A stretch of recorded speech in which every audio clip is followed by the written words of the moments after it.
Most prominent digital healthcare professional of the year 2022, Mr. Rahul Dubey, the marketing group head of American Oncology Institute, Citizen Specialty Hospital, Ampad Labs, University of Buckingham, and Harvard. I'm glad to have Mr. Rahul Dubey on my podcast at Med Talk with Mona. Expertise is into campaign management, online reputation management, social media marketing, process management, social media innovation, and brand management, and whatnot. And many more to go. Let's get in deep to know him better.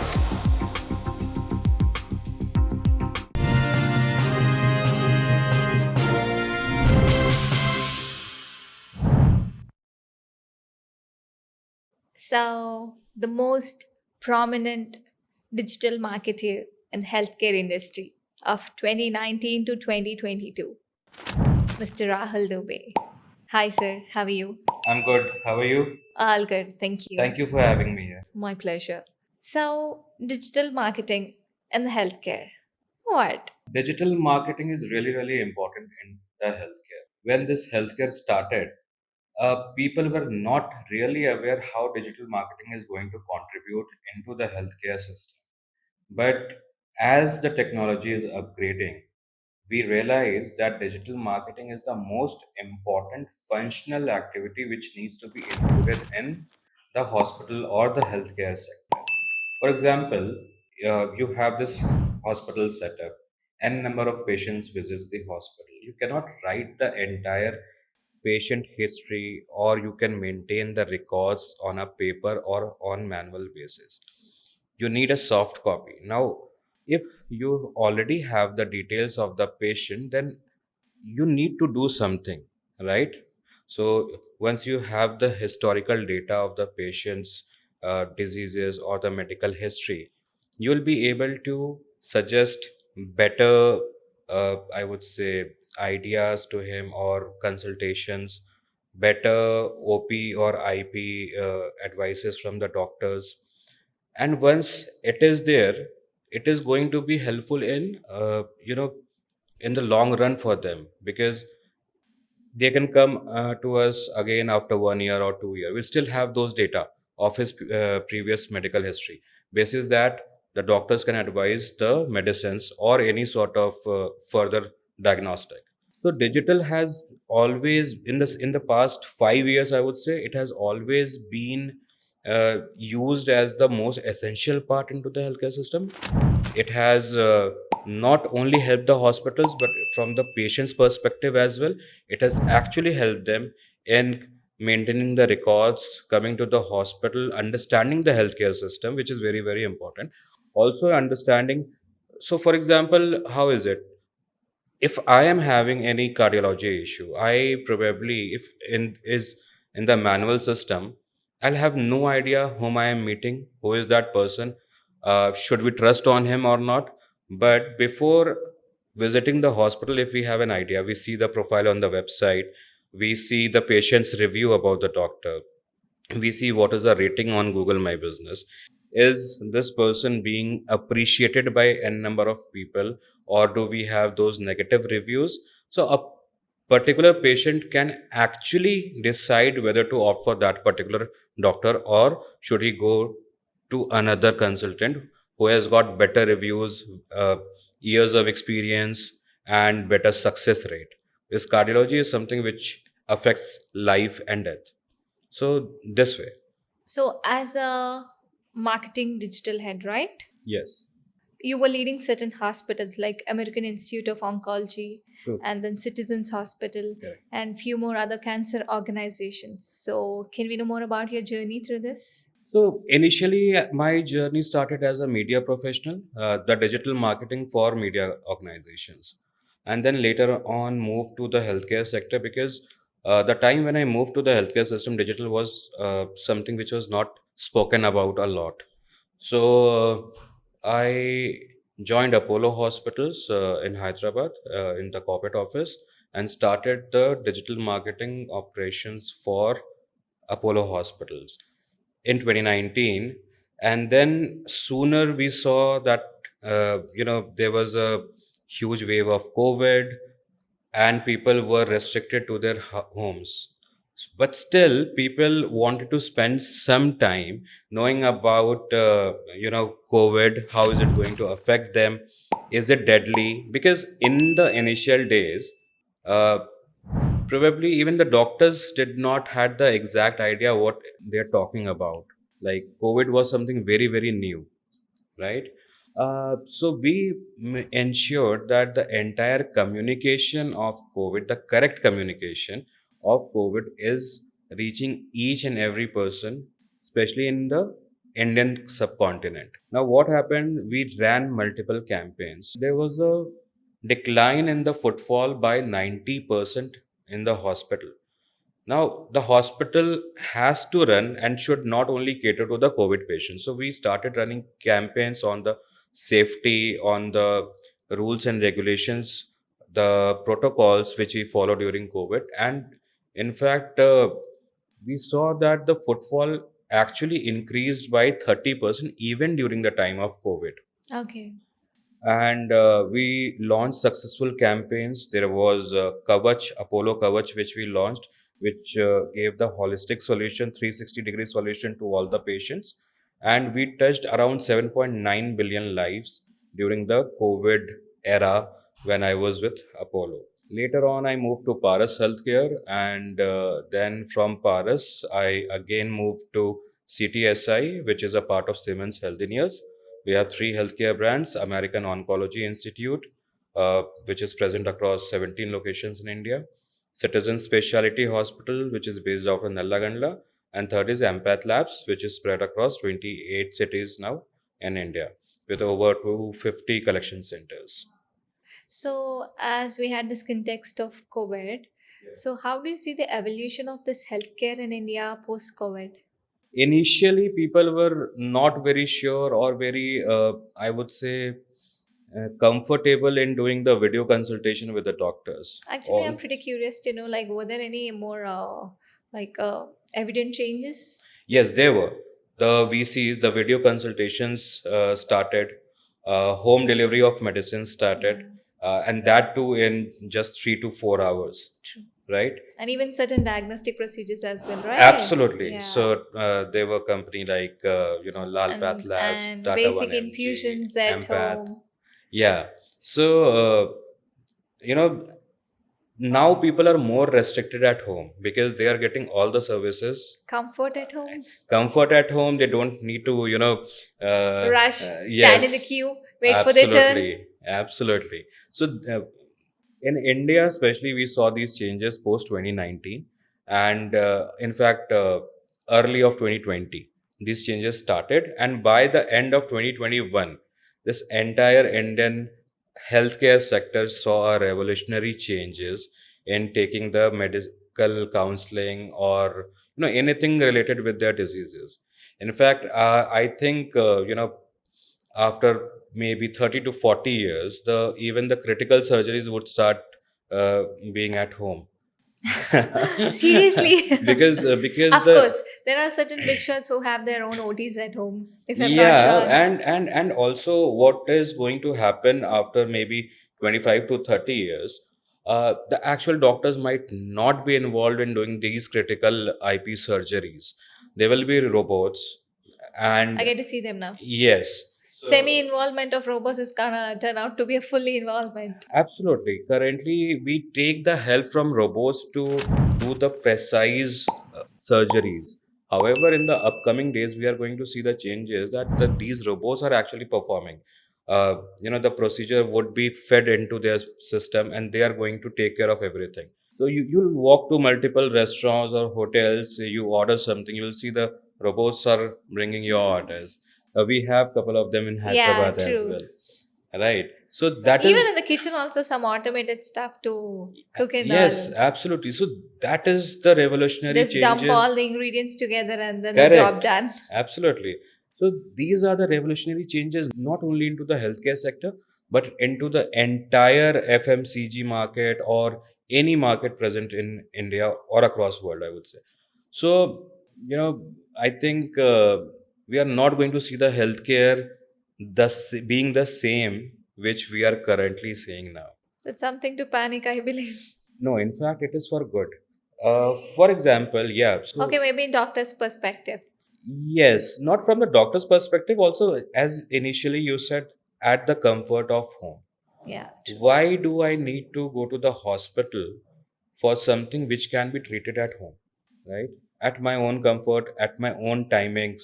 These days, the comfort has crossed a line beyond, I can say, like groceries being delivered, medical services being delivered, whatsoever one, like whatever is needed for a person to survive is being delivered at doorstep. Absolutely.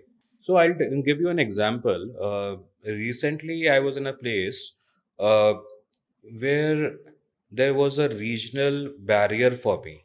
However, there's many apps which helps you in easy translation of that particular regional language, right? Which makes you a part of those regional community as well.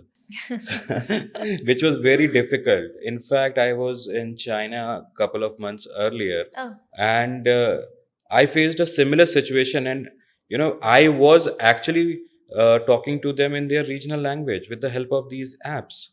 So these in a are way that very has made helpful. job very easier actually.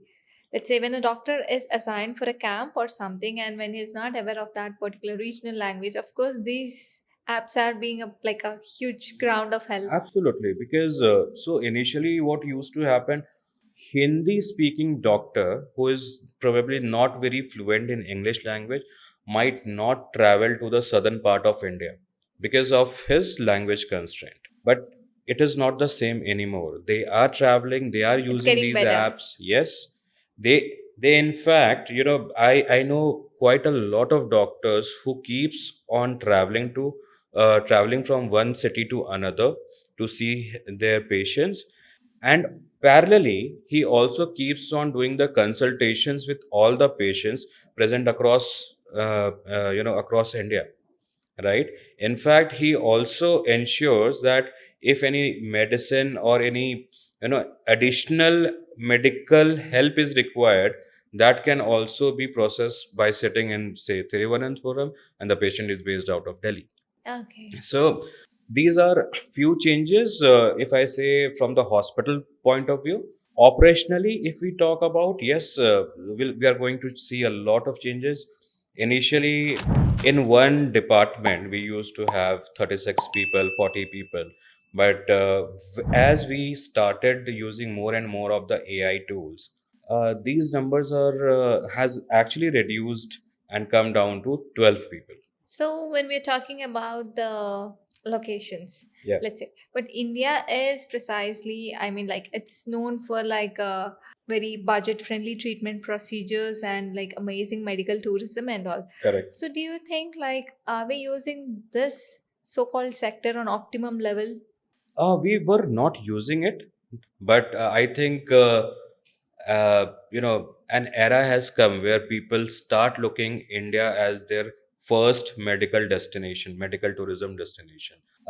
As per the record or as per the data available from the External Ministry of India, if, for example, we have 67,000 patients who came from abroad in this particular year for their medical treatment services, the actual number is quite high.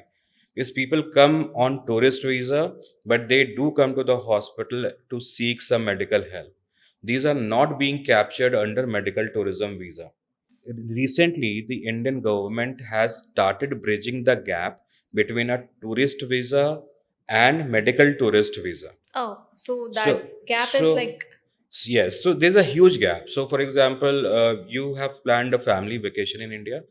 You are coming to see maybe Taj Mahal or Charminar or any other place, and you fall sick. Now, what is the first step you'll do? You'll go to the hospital.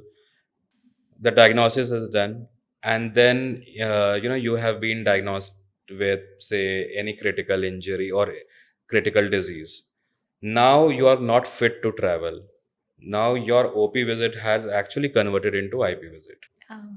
But still, as per the data present with the government, this will not be calculated under medical tourism visa, right? So, with that being said, this gap of actually coming on the tourism visa and people coming actually on medical tourist visa, the government is planning to bridge this gap and bring on the actual numbers. which is very, very, I think, essential for us to maintain that data. Secondly, as I said, that it is so if I say you, if I ask you, if you have to go for your blood checkup, or maybe uh, I want to know your HbA1c level, what is the standard process? Flavor will come to your home, he'll prick, Draw the blood, yes, draw the blood, and then he'll give you the process, report. report. Yep. But recently in Hyderabad, we have started with no pricking facility. Oh, really? Yes. So I unfortunately I'll not be taking the name on this Okay. forum, but yes, it has been started in one of the hospital in Hyderabad where no pricking is actually required. So how is it going? So it's just scan you. The robot is going to scan your entire vitals of the body, and the report is going to come. Wow. At least may I know where this so-called robo is being residing right now. Sure. Hopefully in the next episode. Yes, maybe for sure. Technology is developing. Now it is at patients' comfort is something which is seen by most of the hospital.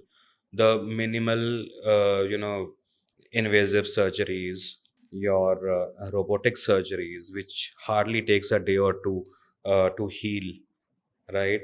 Open heart surgeries numbers has drastically reduced. I would say approximately by 50% now. That's the case. Yeah, In like urban areas, let's say we have all the privileged hospitals and then robotic, whatnot, the scanning thing stuff, everything started. yeah. But are there any major challenges being faced by Indian healthcare system considering the rural and semi-urban areas? Yes, so the technology which is reaching the urban cities is faster as compared to technology reaching to the tier 2 cities. Usually what happens is, if a technology comes to a tier 1 city, those are uh, you know copied by the tier 2 and tier 3 city hospitals. And any technology which is born, it will definitely come with its own challenges, right? 100%, things cannot be 100% right in the first stage. It still needs on development, upgradation, and the technological challenges which a person or a patient or maybe doctors has faced during the initial days is definitely going to be addressed and improvised in the longer in the future days. Now when these technologies start having those successful rates or successful cases of the patients, these are definitely acquired by the hospitals present in tier 2 or tier 3 cities. Also, with major big hospital chains in India, they are not only present in tier 1 cities, they are also present in tier 2 and tier 3 cities. So I don't see any much of the challenge in reaching these technologies to the tier 2 or tier 3 cities, especially where these big brand names are already present and they have plans to open more centers in these tier 3 cities. So this gap is actually going to be covered maybe maximum in the next couple of years. So those upcoming 2 years might be a challenge, but not beyond that. Everything is faster, everything is on tip of everyone now. Like earlier, quite some time back, let's say maybe when I was a kid, if there is any medical condition in the family, people would choose the doctor based on word of mouth, Yes, recommendation or reviews or whatsoever it is. correct. But currently, the digital presence. Even the digital presence is word of mouth, Yeah. So written how? or displayed in the digital format. All right. Would like to know like how important is this digital presence for any doctor to Very, build very his important. expertise? I can say. Very, very important. A person who is not available on the digital platform may not sound trustworthy to a patient. No offense, please. It happens because even for a smaller thing, even a consultation, the people are so aware that they actually need to go on the digital platform, check the profile of the doctors, see the patient reviews which he has received, especially in the past 6 months to 8 months, and then take the decision whether to choose a particular doctor or not. So we have these ratings on Google My Business for doctors and the hospitals, their entire portfolio on the website, the success rate. There are patient testimonials in the video format where a doctor is also involved in having a discussion. They also talk about in which condition the patient initially arrived at the hospital and when they are leaving the hospital and in which condition they are leaving the hospital.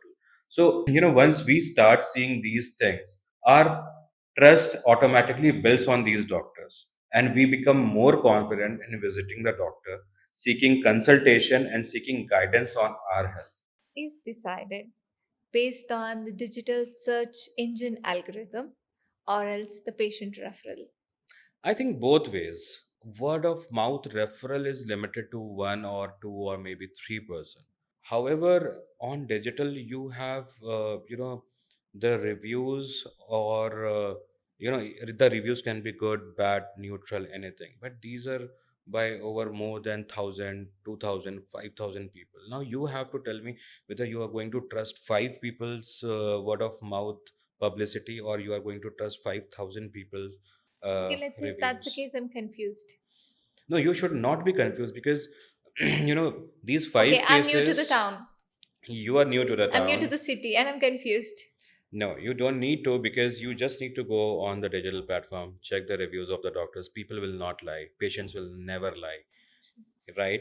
And it also listening to the word of mouth publicity also has limitations because these reviews are also based on case to case basis. If there is a critical condition, has the doctor was the doctor able to resolve it? Yes, no. Was the medical treatment which was done by the doctor actually critical or was it a bit simple? So on digital platform, you have all these cases, starting from a normal chest pain to open heart surgery to valve replacement. Everything is there, which probably you will not have out of these three to four people who are telling you that X doctor is really really good. He talks very nicely. If So if that's the case, where do we see like the stand or the future of this healthcare system in collaboration or coordination with the digital marketing services and the involvement of AI? I think, by 2026, 95% of the hospital's operational work will be done by the digital platform and by the usage of these AI tools. Oh my god, we are already in 2025. We don't know. Yes. So within just 1 year, everything. I hit it 6 months already. Yes. So I think it is going to be lesser than 1 year, and most of the hospitals, most of the even the doctors clinics, most of these medical shops, these pathology labs are going to be digitalized, and nothing will be done on manual basis.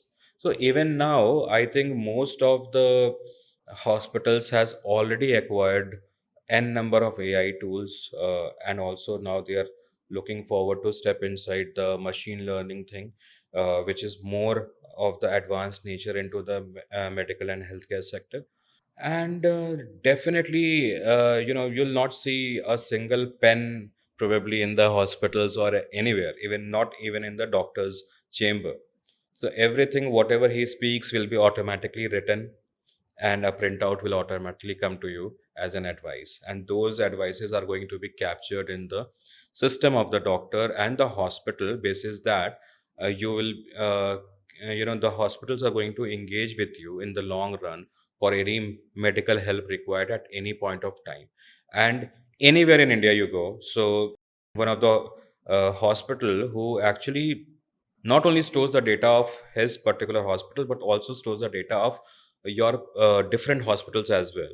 So they are trying to build a entire database of your family members medical history, so that once you visit the hospital the doctor is already aware of your entire history and they can actually help you in by better consultations, by better medical treatment services, by offering better medical treatment services. Everything is going to change. It has already started.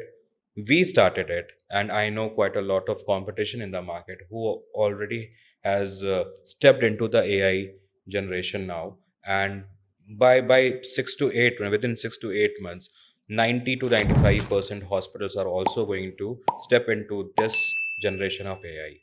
We don't have any option. We have to upgrade ourselves. So, initially what work used to take at least 5 to 6 days, now that is hardly taking 5 minutes. Anyone would like to upgrade themselves. Do you think like the current doctors, hospitals, or clinicians, or like, I mean to say the clinics, are they using this digital marketing services to the optimum level to attract patients? See, your question at this particular point is something confusing me, because until 2024 the answer would have been yes, but once we stepped into 2025, I would say no. What has changed?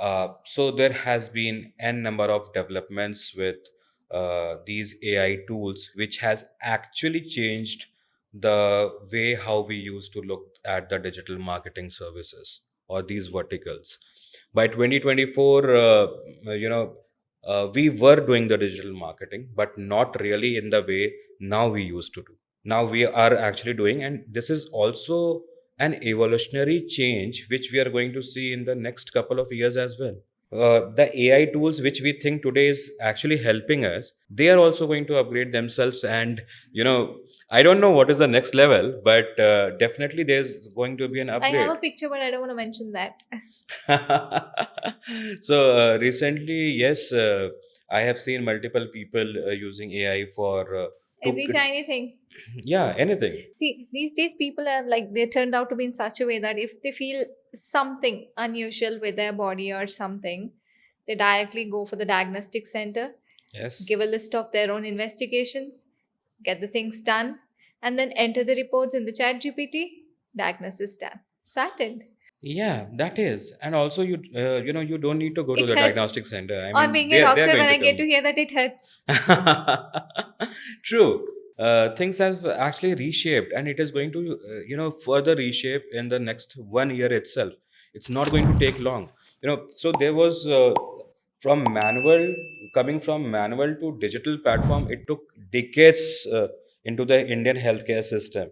But migrating from digital marketing to AI digital marketing will not take more than 6 months, especially in the Indian healthcare system.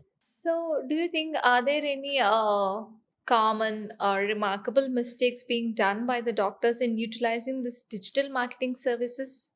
Well, I think doctors must actually start using these technologies. Currently, it is being done by the hospital management system. And once these doctors also start using it for their personal, professional usage, it is going to be very helpful for them as well. So, especially the senior doctors who have got 40 years, 45 years of work experience, they are not very tech savvy, and they feel a challenge in using these technologies. However, my suggestion is like these upgraded technologies are much easier to use, even easier as compared to lifting a pen and writing your suggestions, because you don't need to do anything. You just need to talk. Your entire conversation is going to be printed and will be handed over to the patient, and this data is automatically going to be stored in the patient history, the data of the patient history which is present in the hospital. Why do we actually need a pen? So, apart from eliminating the pen part, considering the digital marketing. So, when it comes to the digital marketing, it's a club. I mean, say it's a mixture of like multiple content, let's say patient education or Yeah. like diet management or basic information about the signs and symptoms to be aware of certain things. All this content, it carries a lot of weight to build that so called digital profile of that particular doctor or a clinic or a hospital. Yeah. So, how does it have an impact on it? Do you think it is must and mandatory to have a check over the content?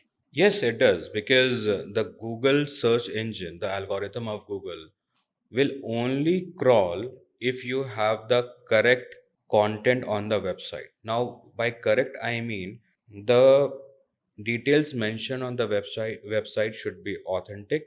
You should have some documentation backup with it. It should be grammatically correct. The sentence construction has to be correct. The photographs of the doctors or the hospitals should be in the correct pixels and in the right shape and size. Your website should have the correct headings, and it should not have anything uh, which is lying about a practice or a successful case, or unnecessary, I would say, the exaggerated numbers given by the hospitals. Because in the month of June 2025, we have received an update from Google that all the content which is present on the website of a particular hospital or a particular company is going to be validated very soon. If you don't, or if you are not able to produce those validation, probably your website would be marked as negative. There are certain doctors who have this fear of camera, who has this fear of being socialized on the screens and then to market themselves. Considering like ethical part or camera fear or what's multiple reasons. So, is there anything you would like to convey to them, like about the importance of digital marketing? The first thing, just give us a very casual picture, and we are going to transform it into a professional, uh, you know, professional. Portfolio. Yes, absolutely. You don't need to actually do anything. Just click a selfie. Rest, we'll handle. That For them, I would, if you're not present on digital platform, any information related to you or about your experience is going to be spoken about only in a limited geographical area. Once your profile is on the website or any of the digital it's platform, gonna like the fetch a wide world, yeah, reach. the world would know about you. They'll reach out to you in short span of time, and people will start looking you as one of the, I would say, person who can always be looked forward for any sort of critical medical consultation, because these senior doctors are the strongest pillars of any hospitals. And so maybe, we can talk to them couple of times, try to convince them. And why not, even if they sit with their family. I think initially they need that right support to make them understand the importance of this, right? So not right support, I would say, right counseling. As they counsel patients, we Okay. also need to counsel them. Yeah, true. So, and as they convince their patients, we also need to convince them. So, thank you so much, Mr. Rahul Dubey, for all this valuable insights about the importance of digital marketing in the healthcare and the advances which we're gonna come across or face in our future. Hopefully, turning out to be a positive one. Absolutely, and as I mentioned in my communication, we are definitely going to see a revolutionary change in the next 6 months in the entire Hopefully. healthcare sector. Yes, absolutely. So happy to have you on my show. Thank you My so pleasure much. being here. Thank you so much.